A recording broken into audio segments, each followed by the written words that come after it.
नमस्कार, खबर दुनिया में आप सभी का स्वागत है। मैं हूं अश्विनी कुमार मिश्र। खबर दुनिया की यानी विश्व की सभी अहम खबरें आधे घंटे में आप तक। सबसे पहले नजर डालते हैं वैश्विक सुर्खियों पर। पाकिस्तान में चुनाव से पहले सिलसिलेवार विस्फोटों से दहला बलूचिस्तान। चुनाव कार्यालयों को निशाना बनाकर किए गए धमाकों में 28 की मौत, 40 से अधिक घायल। गंभीर रूप से घायलों को हेलीकॉप्टर के जरिए क्वेटा ले जाया गया।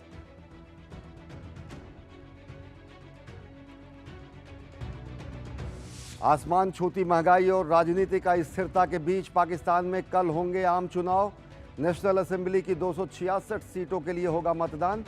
12 करोड़ से ज्यादा मतदाता 5000 से अधिक उम्मीदवारों के भाग्य का करेंगे फैसला।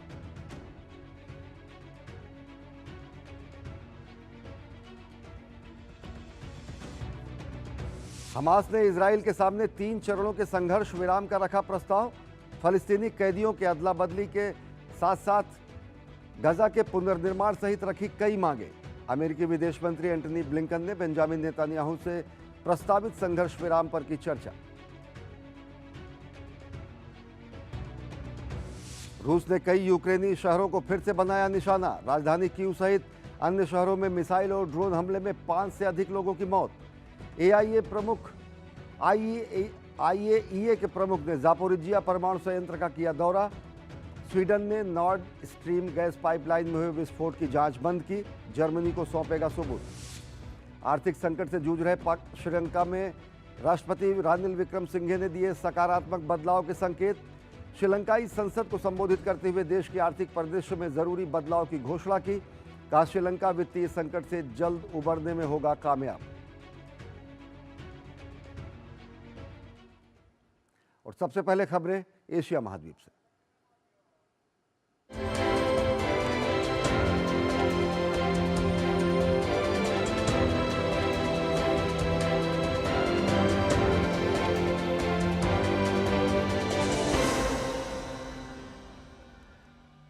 चुनाव से ठीक एक दिन पहले बुधवार को बलूचिस्तान में भीषण बम विस्फोट हुआ, जिसमें 28 लोगों की मौत हो गई और 40 से अधिक लोग घायल हो गए।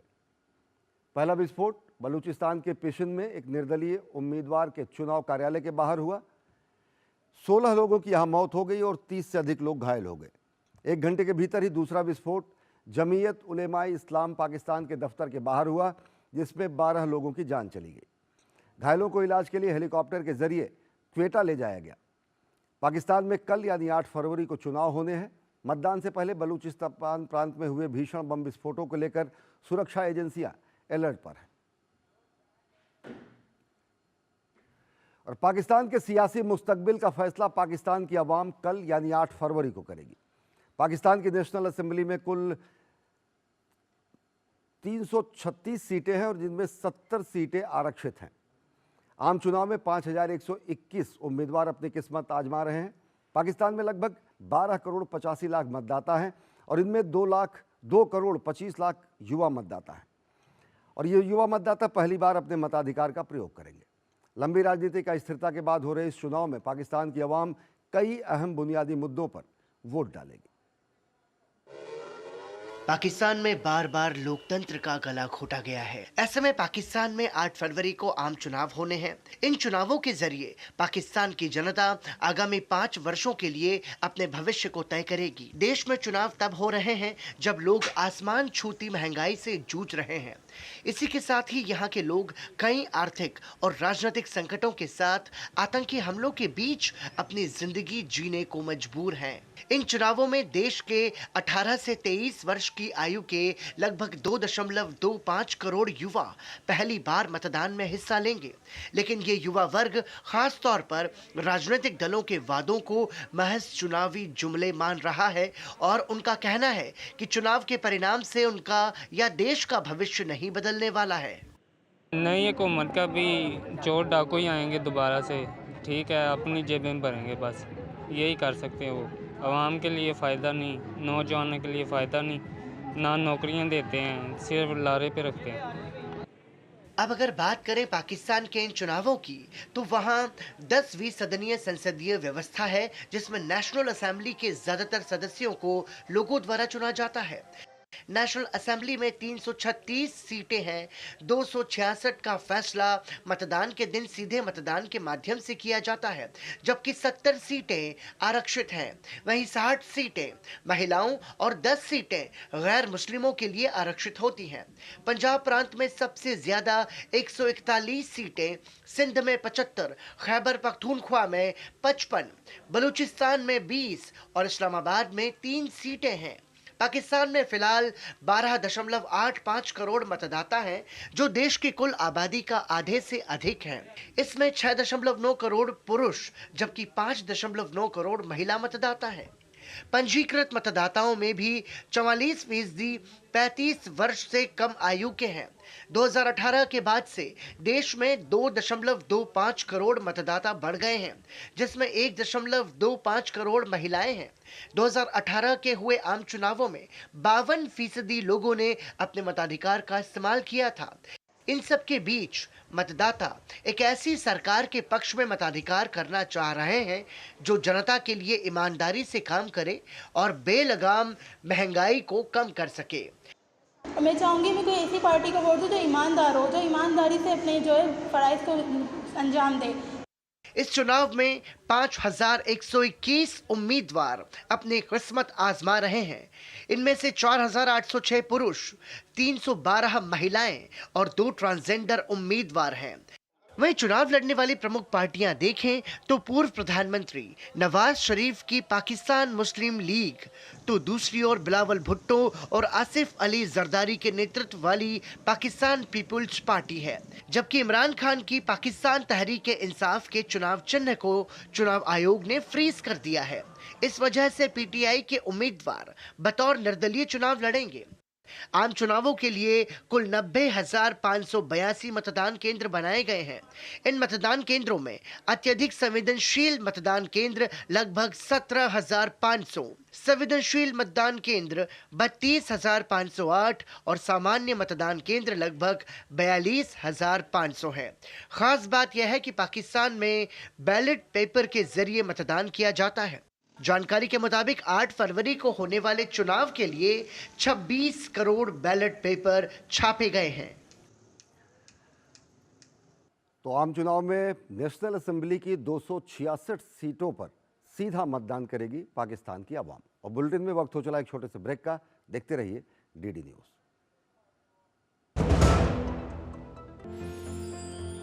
साल, बरस और सदी नहीं, एक युग गुजर जाएगा। उम्र न पूछो वंडर की, जब फर्क नजर आएगा। वंडर सीमेंट, फर्क नजर आएगा। क्या लड्डू हम यहाँ बैठे बैठे पैसे बना सकते हैं।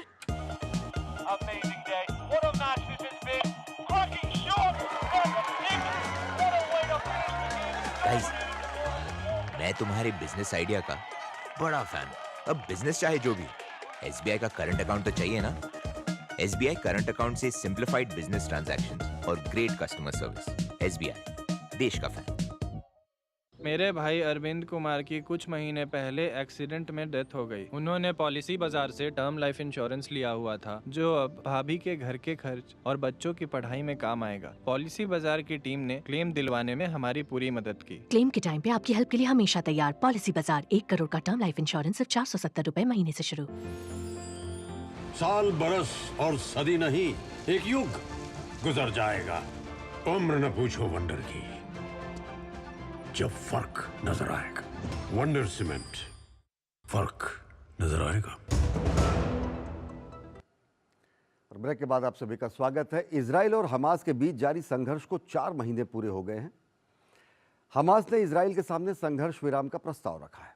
प्रस्ताव में फिलिस्तीनी कैदियों के बदले बंधकों की अदला बदली सहित कई मांगें शामिल की गई हैं।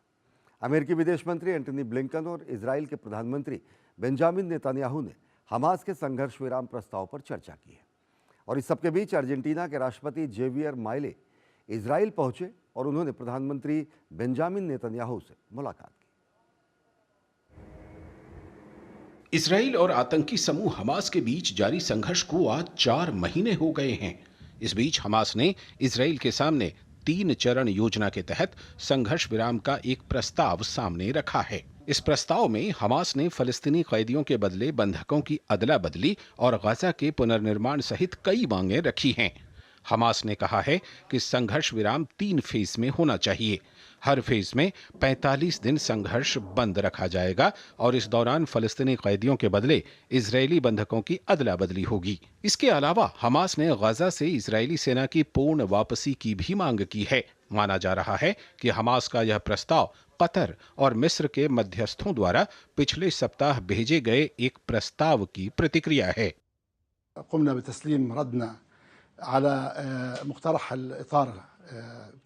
गहन विचार विमर्श के साथ साथ फिलिस्तीनी बलों और हमारे सहयोगियों के साथ परामर्श के बाद ये फैसला किया गया है। हम गाजा के लोगों के खिलाफ आक्रामकता को रोकने और एक पूर्ण और स्थायी संघर्ष विराम के साथ साथ हमारे फिलिस्तीनी लोगों के लिए राहत, सहायता, आश्रय और पुनर्निर्माण और संबंधित सभी मुद्दों को सुनिश्चित करने के लिए इच्छुक हैं। वहीं अमेरिकी विदेश मंत्री एंटनी ब्लिंकन ने गजा में प्रस्तावित संघर्ष विराम पर चर्चा करने के लिए बुधवार को यरूशलेम में इजरायली प्रधानमंत्री बेंजामिन नेतन्याहू से मुलाकात की। इस दौरान दोनों नेताओं ने संघर्ष विराम को लेकर हमास के प्रस्ताव पर चर्चा की। इसके अलावा गजा में मानवीय सहायता को लेकर भी बात हुई। इस बीच अर्जेंटीना के राष्ट्रपति जेवियर माइली भी इसराइल पहुंचे। उन्होंने प्रधानमंत्री बेंजामिन नेतन्याहू से मुलाकात के दौरान बताया कि उनकी सरकार ने अर्जेंटीना के दूतावास को पूर्वी यरूशलेम में स्थानांतरित करने का फैसला किया है। अर्जेंटीना गणराज्य के राष्ट्रपति के रूप में मैं बंधक बनाए गए लोगों की रिहाई के लिए अपनी मांग की पुष्टि करता हूं। हमें आधुनिक नाजीवाद के सामने चुप नहीं रहना चाहिए, जो आज आतंकवादी समूह हमास के रूप में छिपा हुआ है। वहीं नेतन्याहू ने हमास को आतंकवादी संगठन घोषित करने के फैसले और इजराइल के अपनी रक्षा के अधिकार के समर्थन के लिए जेवियर माइली को धन्यवाद दिया। हम यरूशलेम को इजराइल की राजधानी के रूप में मान्यता देने और आपके दूतावास को स्थानांतरित करने के आपके निर्णय से खुश हैं। इजराइल के लिए कई रूपों में आपका दृढ़ समर्थन का सराहना करता हूं। दूसरी तरफ इजरायली सेना ने हमास के खिलाफ अभियान को तेज कर दिया है। खान यूनिस समेत गजा के अन्य इलाकों पर हमास के आतंकियों के खिलाफ अभियान जारी है। इस दौरान बड़ी संख्या में हथियार और विस्फोटक बरामद किए गए हैं। आईडीएफ ने 1 किलोमीटर से अधिक लंबी हमास के टनल को भी तबाह करने का दावा किया है। उधर सीरियाई सेना का कहना है कि इजराइल ने लेबनान के ठीक उत्तर में होम्स प्रांत में ठिकानों पर हमला किया है, जिसमें कई लोग मारे गए हैं और घायल हुए हैं। इजरायली सेना ने हमलों के दौरान होम्स शहर के पास शुवेरात हवाई अड्डे और अन्य ठिकानों को निशाना बनाया है। वहीं संघर्षग्रस्त गाजा में लोगों की स्थिति दयनीय होती जा रही है। भोजन, पानी, दवा और अन्य बुनियादी जरूरतों को तरसते लोग अपनी जान बचाने के लिए जगह जगह अपना आशियाना बदलने को मजबूर हैं। ऐसे में ये लोग यही कामना कर रहे हैं कि जल्दी से जल्दी उनको इस संघर्ष से मुक्ति मिले, जिससे इनका जीवन फिर से पटरी पर आ सके। और बात श्रीलंका के राष्ट्रपति रानिल विक्रमसिंघे ने संसद के 5वें सत्र को संबोधित करते हुए आर्थिक संकट से जूझ रहे श्रीलंका में कई सकारात्मक बदलाव के संकेत दिए हैं। विक्रमसिंघे ने देश के आर्थिक परिदृश्य में एक जरूरी बदलाव की घोषणा की है। इस वर्ष पाकिस्तान की जीडीपी को 3% की विकास दर देने का लक्ष्य रखा गया है। उन्होंने उम्मीद जताई कि सरकार आर्थिक सुधारों को जारी रखकर देश की अर्थव्यवस्था को स्थिरता प्रदान कर लोगों पर कर के बोझ को कम करेगी।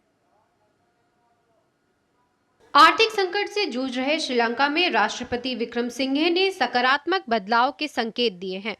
राष्ट्रपति विक्रमसिंघे ने श्रीलंकाई संसद के 5वें सत्र को संबोधित करते हुए विश्वास व्यक्त किया, श्रीलंका अब तक के अपने सबसे खराब वित्तीय संकट से जल्द उबरने में कामयाब होगा। इसके साथ ही विक्रमसिंघे ने आगे देश के आर्थिक परिदृश्य में एक जरूरी बदलाव की घोषणा भी की है।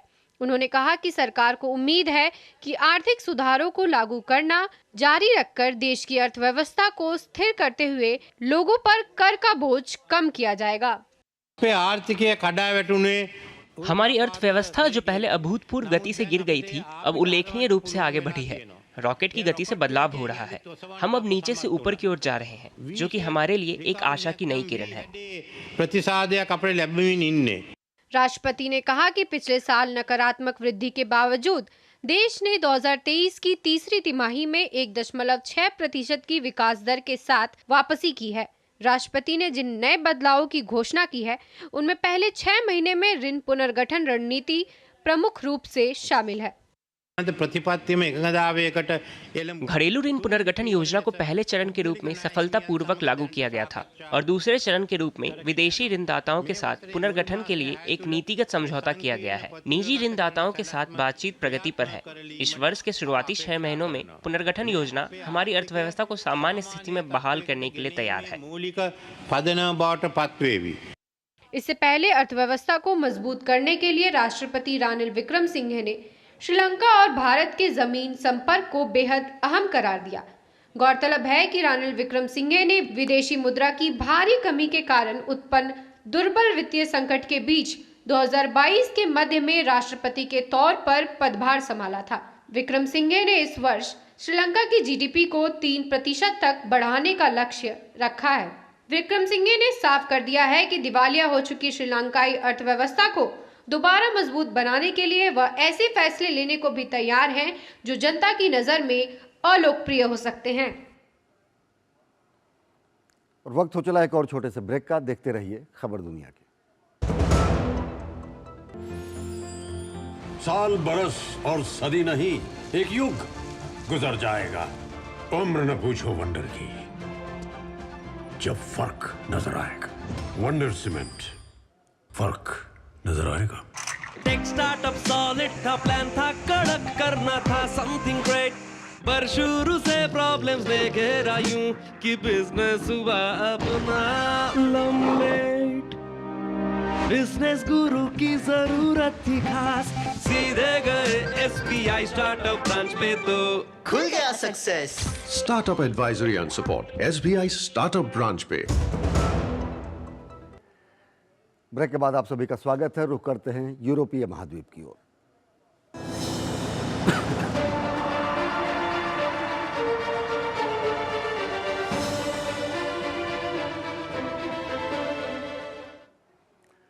करीब 2 साल से जारी रूस यूक्रेन युद्ध समाप्त होने के बजाय लगातार तेज होता जा रहा है। रूस ने मिसाइलों और ड्रोन के जरिए यूक्रेन के कई शहरों को निशाना बनाया है। रूस ने कीव और माइकोलाइव सहित अन्य शहरों में बड़े हमले को अंजाम दिया है। कम से कम 5 लोगों की मौत हो गई है। इस सबके बीच स्विट्जरलैंड के विदेश मंत्री इग्नेसियो कैसिस ने यूक्रेन रूस शांति वार्ता में चीन से मदद की गुहार की है। उन्होंने कहा कि इस शांति वार्ता में चीन की बड़ी भूमिका हो सकती है। फरवरी 2022 में शुरू हुए रूस यूक्रेन युद्ध के 2 साल होने वाले हैं। इसके थमने की कोई उम्मीद नजर नहीं आ रही और संघर्ष लगातार बढ़ता ही जा रहा है। हाल ही में यूक्रेन के विभिन्न शहरों को अपनी मिसाइलों और ड्रोन के जरिए रूस लगातार निशाना बना रहा है। इसी कड़ी में यूक्रेन की राजधानी कीव और दक्षिणी शहर माइकोलाइव समेत अन्य शहरों में रूस ने बड़े हमले किए। इनमें 5 लोगों की मौत हो गई। कीव के मेयर ने बताया कि हमले से कई घर क्षतिग्रस्त हुए और गैस और पानी की आपूर्ति में बाधा आ गई है। इसके अलावा बिजली की लाइनें भी क्षतिग्रस्त हुई हैं और राजधानी के कई इलाकों में बिजली चली गई है। यूक्रेन के मुताबिक रूस ने 64 मिसाइलें और ड्रोन दागे, जिनमें से 44 को उन्होंने रास्ते में ही मार गिराया। उधर हमलों के मद्देनजर स्थानीय नागरिक डर के साए में रहने को मजबूर हैं। हवाई हमले की चेतावनी दी गई थी। हम आश्रय स्थल की ओर गए थे, फिर चेतावनी रद्द कर दी गई। हमने घर वापस जाने का फैसला किया। हम घर पर थे जब फिर से हमले शुरू हो गए। विस्फोट के बाद हम फिर से तहखाने में चले गए। फिर हमने धुआं देखा, आपातकालीन सेवाओं को कॉल करना शुरू कर दिया। इस बीच यूक्रेन के राष्ट्रपति ने कहा कि यूक्रेन सरकार ने एक ड्रोन सिस्टम बल का निर्माण करने के आदेश दिए हैं। ये सुरक्षा बल युद्ध में ड्रोन के संचालन पर फोकस करेगा। उन्होंने कहा कि रूस के खिलाफ युद्ध मैदान में ड्रोन एक निर्णायक भूमिका निभा रहा है। मैंने अभी एक डिक्री पर हस्ताक्षर किए हैं जो हमारे सशस्त्र बलों के बीच एक ड्रोन सिस्टम बल की शाखा का निर्माण करेगा। यह भविष्य का मुद्दा नहीं है, लेकिन कुछ ऐसा है जो हमें जल्द ही परिणाम देगा। उधर क्रेमलिन का कहना है कि यूक्रेन में रूस के विशेष सैन्य अभियान के लक्ष्य राष्ट्रपति व्लादिमीर पुतिन द्वारा वहां लड़ने के लिए हजारों सैनिकों को भेजने के लगभग 2 साल बाद भी अपरिवर्तित हैं। क्रेमलिन के प्रवक्ता दिमित्री पेस्कोव ने कहा कि हमारा पहला लक्ष्य रूसी संघ की सुरक्षा सुनिश्चित करना है। हमारा लक्ष्य यूक्रेन की तटस्थ स्थिति को नष्ट करना है, इसे नाटो में शामिल करने और नाटो के सैन्य बुनियादी ढांचे को हमारे देश की सीमाओं के करीब खींचने के प्रयास की पृष्ठभूमि के खिलाफ रूसी संघ की सुरक्षा सुनिश्चित करना है। इस बीच स्विट्जरलैंड के विदेश मंत्री ने यूक्रेन शांति वार्ता में चीन से मदद मांगी है। उन्होंने कहा कि इस वार्ता में चीन बड़ी भूमिका निभा सकता है क्योंकि उनके रूस के साथ बेहतर संबंध हैं। मैंने चीन को यूक्रेन शांति सम्मेलन में भाग लेने के लिए आमंत्रित किया है, जिसे हम आयोजित कर रहे हैं। चीन की प्रतिक्रिया क्या होगी यह देखने वाली बात होगी। मुझे उम्मीद है कि चीन शांति की दिशा में मदद कर सकता है।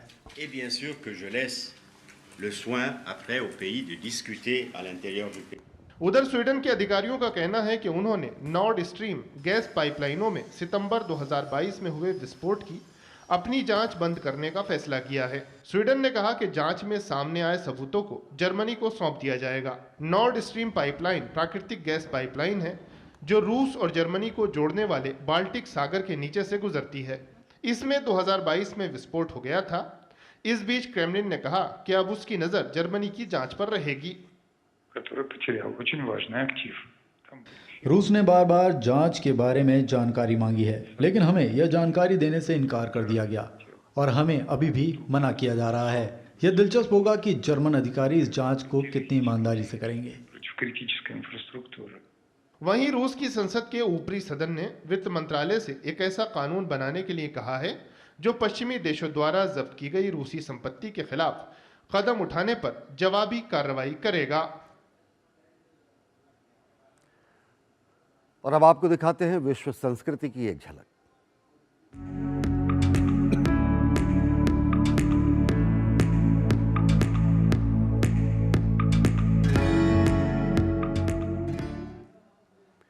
न्यूजीलैंड में ब्रिटिश शासन और स्थानीय माओरी समुदाय के बीच 19वीं सदी के मध्य में वैतांगी संधि हुई, लेकिन न्यूजीलैंड में यूरोपीय लोगों की आबादी बढ़ने के साथ साथ माओरी समुदाय समेत अनेक स्थानीय लोगों के अधिकारों में लगातार कमी होती चली गई।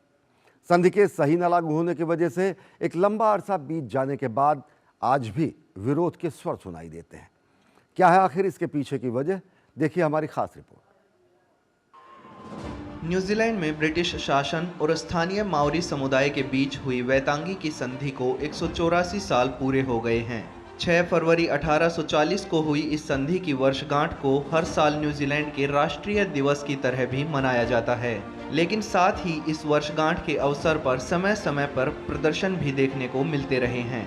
इस बार भी सरकारी आयोजन के मौके पर सैकड़ों की संख्या में प्रदर्शनकारी वैतांगी पहुंचे और उन्होंने अपना विरोध जताया। ये प्रदर्शनकारी न्यूजीलैंड की मध्य दक्षिणपंथी गठबंधन सरकार की उन नीतियों का विरोध कर रहे हैं जो माओरी भाषा के आधिकारिक प्रयोग और उनके अधिकारों को फिर से कम करने की कोशिश कर रही है। सरकार की तरफ से निश्चित रूप से नीतिगत तौर पर यह एक बड़ी कमी है और हम उसी के जवाब में यहाँ आए हैं। इससे हमारे लोगों पर बड़ा प्रभाव पड़ेगा और इसलिए हमें यहाँ आने की जरूरत महसूस हुई। वैतांगी की संधि में माओरी लोगों के जमीन व संस्कृति से जुड़े अधिकारों के अलावा ब्रिटिश राज से भी उनके संबंधों को लेकर प्रावधान किए गए थे। हालांकि इस संधि की व्याख्या को लेकर कई जटिलताएं भी हैं। अनुवाद में गलतियों और सांस्कृतिक अवधारणाओं को समझने में मुश्किलों के चलते संधि को लेकर लगातार बहस होती रही है। इसकी वजह से जहां संधि के अंग्रेजी रूप का यह अर्थ निकाला जाता है कि माओरियों ने अपनी संप्रभुता ही ब्रिटिश राज को सौंप दी थी, तो वहीं माओरियों के मुताबिक राजशाही को केवल शासन करने का अधिकार दिया गया था। मौजूदा सरकार वैतांगी की संधि की पुनर्व्याख्या करने के लिए एक विधेयक लाने की भी बात कर रही है। यहाँ बहुत सारे लोग पहुँचे हैं और मुझे लगता है कि वो सही उद्देश्य के लिए यहाँ आए हैं। हम हमारी एकता को याद कर रहे हैं और ये भी याद कर रहे हैं कि वैतांगी की संधि पर माओरी और ब्रिटिश दोनों ने हस्ताक्षर किए थे। 19वीं सदी के न्यूजीलैंड में यूरोपीय लोगों की आबादी बढ़ने के साथ ही माओरी समुदाय समेत तमाम स्थानीय लोगों के अधिकारों में भी कमी आती चली गई। आज न्यूजीलैंड में स्वदेशी माओरी लोगों की आबादी करीब 15% और गैर माओरी पैसिफिक आइलैंडर लोगों की आबादी करीब 7% है। ये लोग लगातार अपनी मूल पहचान और अधिकारों के लिए प्रयास करते रहते हैं। पूर्व की कुछ सरकारों में स्थानीय लोगों को कई तरह के अधिकार वापस मिले हैं। वहीं माओरी लोगों का प्रतिनिधित्व करने वाली एक माओरी पार्टी यह मांग करती रही है कि देश के सारे शहरों, कस्बों और जगहों के नाम वापस वही कर दिए जाएं जो अंग्रेजों के आने से पहले माओरी काल में हुआ करते थे। यह पार्टी न्यूजीलैंड का आधिकारिक नाम बदलकर आओतिएरोआ नाम रखने की भी मांग कर चुकी है। दूसरी तरफ स्थानीय लोगों की तरफ से बढ़ती मांगों के बीच दक्षिणपंथी गठबंधन सरकार उन्हें पहले से मिले हुए अधिकारों में भी कमी लाने की कोशिश कर रही है। तो अपनी सांस्कृतिक पहचान को सुरक्षित संरक्षित रखने के प्रयास में हैं माओरी समुदाय के लोग। तो खबर दुनिया के आज के अंक में फिलहाल इतना ही। मुझे और हमारी पूरी टीम को दीजिए अनुमति। देश और दुनिया की ताज़ा तरीन खबरों के लिए देखते रहिए डीडी न्यूज़। नमस्कार।